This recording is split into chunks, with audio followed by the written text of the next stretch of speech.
takkanlah kita kata, kalau ada mana-mana pihak yang insaf, maka pada waktu itu boleh untuk kita khianati mandat yang diberikan oleh rakyat semata-mata kerana 2-3 orang insaf.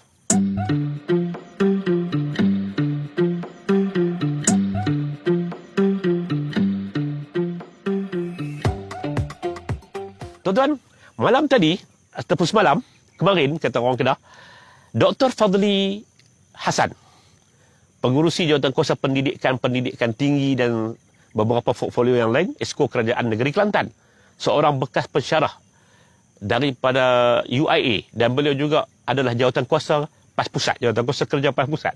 Beliau telah menulis bila mengomen tentang apa yang dibuat oleh adik-adik kita di Kuala Lumpur malam tadi, anak-anak muda di Kuala Lumpur yang keluar dan lawan.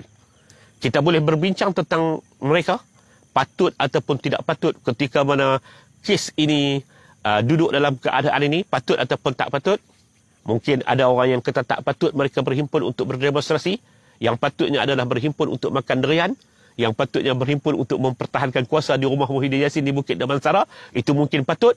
Tapi kalau berhimpun untuk menuntutkan hak dan sebagainya, itu tak patut. Mungkin. Semua kita boleh komen. Kita punya hak. Hak untuk berfikir, hak untuk menyuarakan hasil fikir kita. Tidak ada sebarang masalah. Cuma yang tuan-tuan, Dr. Fadli ini, dia kata, tunggulah sampai masanya. Tunggulah sampai masanya. Ini masalah tuan-tuan yang kita sebut, kata, jerebu pajak otak itu masih ada. Tunggulah untuk sampai masanya. Saya buat dalam bentuk analogi, tuan-tuan. Seorang perompak datang ke rumah. Dia rompak habis, dia halau tuan rumah. Kemudian dia susun, dia ambil harta tu semua. Dia bedak, dia bahagikan sama-sama anggota perompak yang ramai ni. Sampai satu ketika, datang orang nak ambil tindakan ataupun orang nak ambil balik. Tuan rumah nak ambil balik. Pada waktu itu dia kata, tunggulah masanya. Lah ni hujan ribut. Lah ni... Tuan-tuan, nampak? Ketika dia buat, dia tak tunggu masanya. Ini yang disebut sebagai sebahagian daripada orang menjadikan dalil itu untuk dirinya dan dalil itu ke atas orang lain. Kalau ketika orang lain nak buat terhadap adik-adik kita, dia kata tunggulah, negara kita ada sistem, negara kita ada undang-undang, negara kita ada agama, negara kita ada nilainya, bangsa kita ada nilai akhlak dan sebagainya. Ketika pemimpin kamu, Dr. Fadli, menepuk atap bersama-sama dengan Azmin dan Muhyiddin, ketika itu, apakah kamu tak lupa ungkapan? Kamu lupa kerana keseronokan kamu menyebabkan kamu lupa kepada ungkapan negara kita ada undang-undang, negara kita ada sistem, negara kita ada nilai agama dan sebagainya. Tuan-tuan, demikian yang kita sebut darurat. Mungkin atas kertasnya telah habis. Esok kita akan merdeka daripada darurat kesihatan, darurat besar kesihatan ini. Kita akan merdeka. Tetapi darurat dan jerebu pemikiran itu masih ada di kalangan pengendali negara ini. Tuan-tuan, pagi ini, saya kira sebelum saya keluar rumah tadi ni, saya kira sekitar setengah jam yang lepas, Ustaz Hadi ataupun page Ustaz Hadi ada memuat naikkan satu artikel berkaitan dengan sekular akan membenarkan penjajah akan membenarkan sebuah negara yang berbentuk sekular. Dan pada waktu itu dia bawa balik cerita tentang seorang yang dihantar oleh penjajah Belanda untuk pergi ke Mekah, untuk belajar di Mekah dan sebagainya. Kemudian dia kaitkan dengan perkembangan semasa. Dia kata Hamas dijatuhkan dengan cara yang tidak betul. Hamas dijatuhkan dengan cara yang tidak betul. FIS dijatuhkan dengan cara yang tidak betul. Dan sekarang ini gerakan Islam An-Nahdah ketika ini sedang nak dijatuhkan dengan cara yang tidak demokrasi. Tuan-tuan, komen saya pada pagi-pagi ini sebahagian daripada ketum pemikiran yang cuba nak dimasukkan pada waktu pagi. Pada waktu pagi-pagi yang seumpama ini, mereka nak masukkan ketum pemikiran kepada rakyat Malaysia. Tuan-tuan, kita sebut, sebagaimana kita marah sekiranya orang yang bersama dengan kita, sealiran dengan kita, ataupun kita dakwa dia sealiran dengan kita. Kita marah kalau golongan Islamis dikhianati begitu rupa. Ustaz Hadi marah. Ustaz Hadi sebut ini adalah pengkhianatan. Nah, orang masuk pilihan raya dengan cara yang betul. Hamas itu tidak diiktiraf oleh kuasa besar. Hamas masuk pilihan raya 2006 dan dia kata itu pilihan raya dilaksanakan dengan bersih, dan memang itu diakui oleh PBB, hatta oleh PBB sendiri mengakui bahawasanya pilihan raya itu adalah pilihan raya yang bersih. Lalu pihak penjajah, kuasa besar tidak mengiktirafnya. Kita marah kalau sekiranya orang melanggar sistem. Tetapi yang parahnya, kita tidak bertanya. Ustaz Hadi tidak bertanya kepada dirinya yang dia menjadi sebahagian daripada pelanggar sistem. Kenapa pada waktu itu dia tidak mengambil ungkapan Dr. Fadli? Tunggulah sebentar. Tunggu sehingga pilihan raya yang ke-15.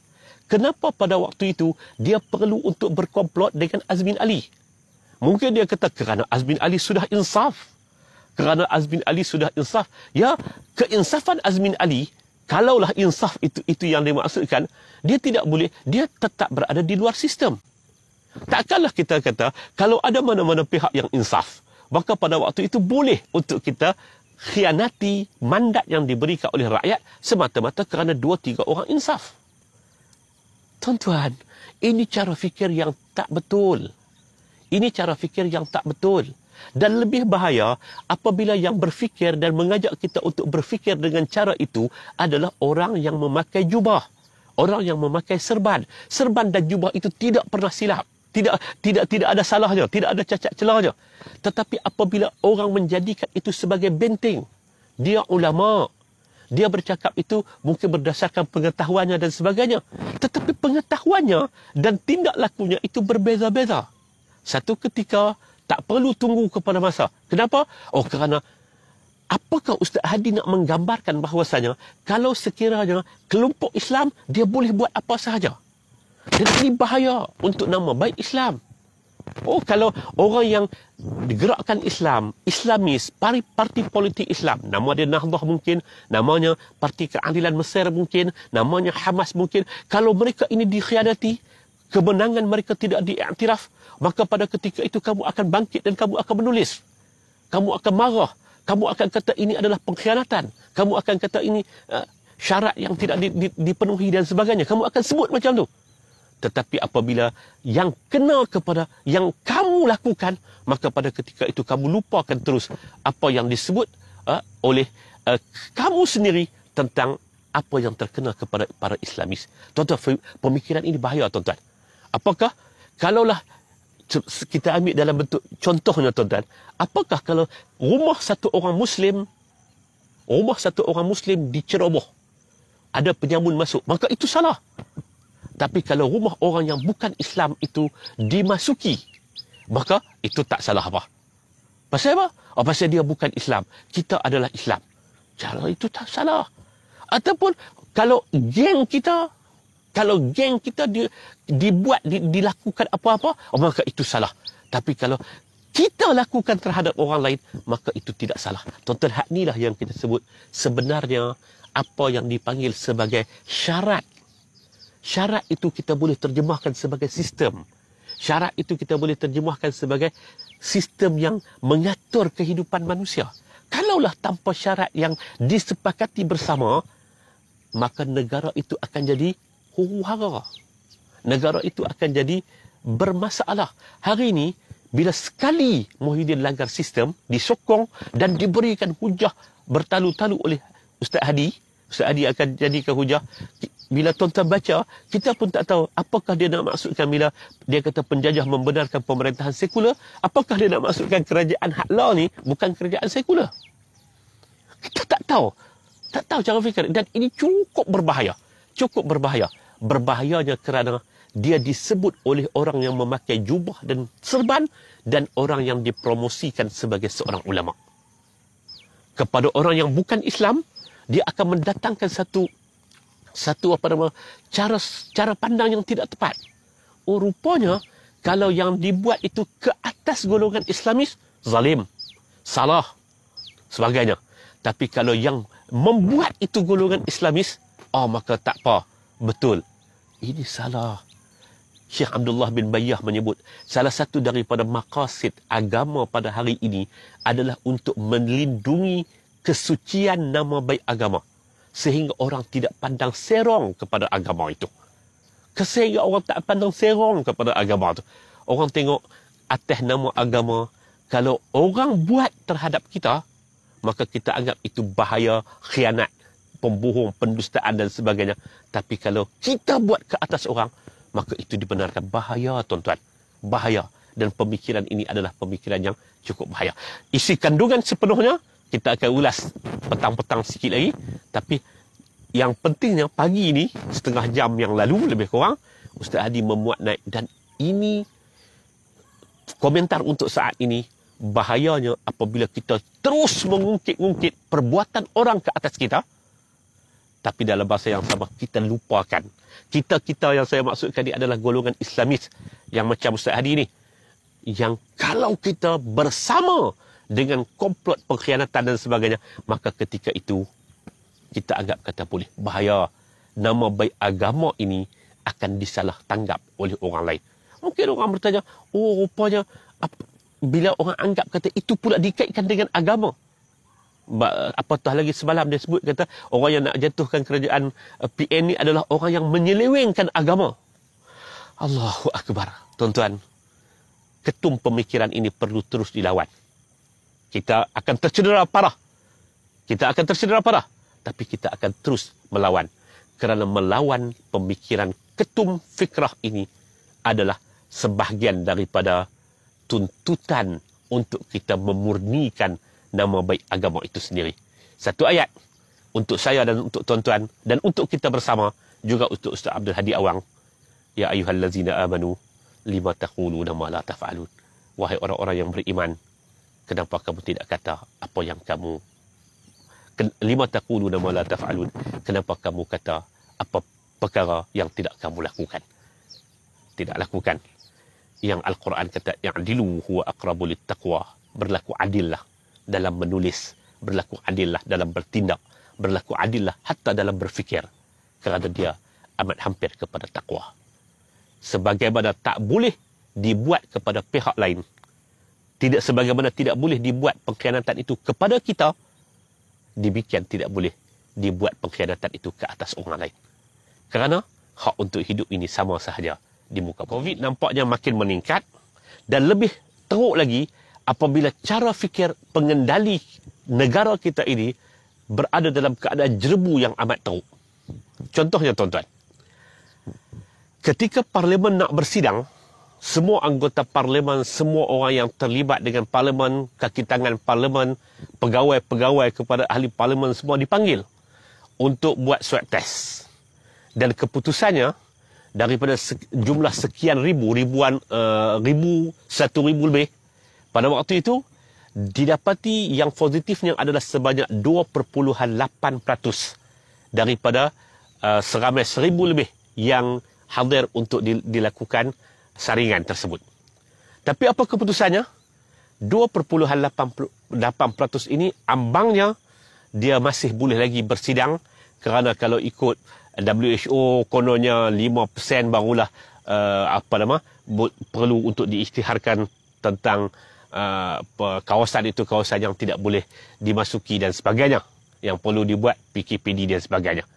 Itu ketika kita mendapat hasil 2.8% hasil daripada saringan itu positif COVID.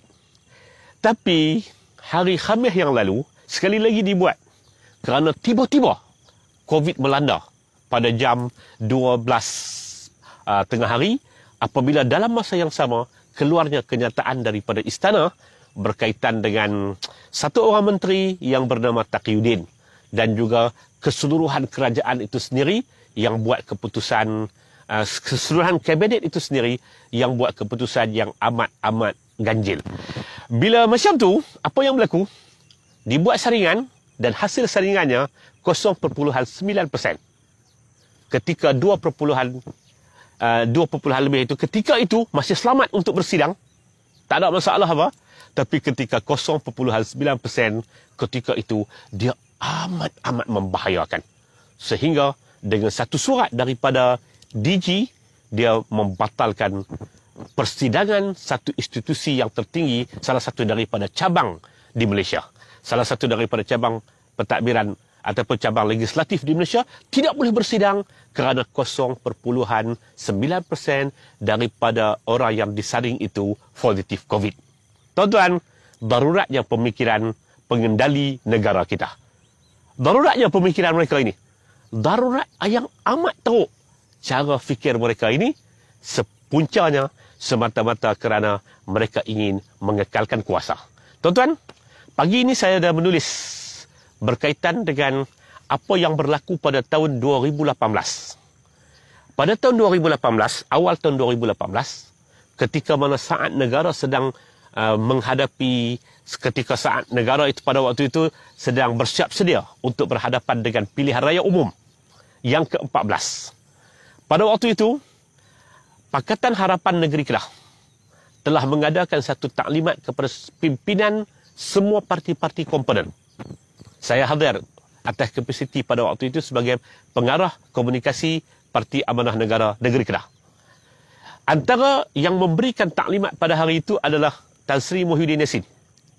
Dan Tan Sri Muhyiddin Yassin pada waktu itu dia menceritakan tentang apa yang dia kenal betul watak Najib Tun Razak. Dia menyebut kata Najib Tun Razak ni akan buat apa saja. Hatta benda yang kita tak fikir pun dia akan buat. Dan pada waktu itu Najib melalui ROS pada waktu itu sedang mengacau pendaftaran PPBM ataupun Bersatu. Dia kata dia akan buat apa saja. Logo bunga raya yang dikemukakan oleh PPBM dia tak terima. Akhirnya dia buat. Hatta persoalan logo dan persoalan penarikan pendaftaran PPBM itu pun dia sebut ini difikir oleh Najib. Dan Najib akan buat apa saja. Kerana Najib Tun Razak ini dia fikir hanyalah untuk dia menang dalam pilihan raya. Tuan-tuan, rupanya manusia itu sama. Rupanya manusia itu sama.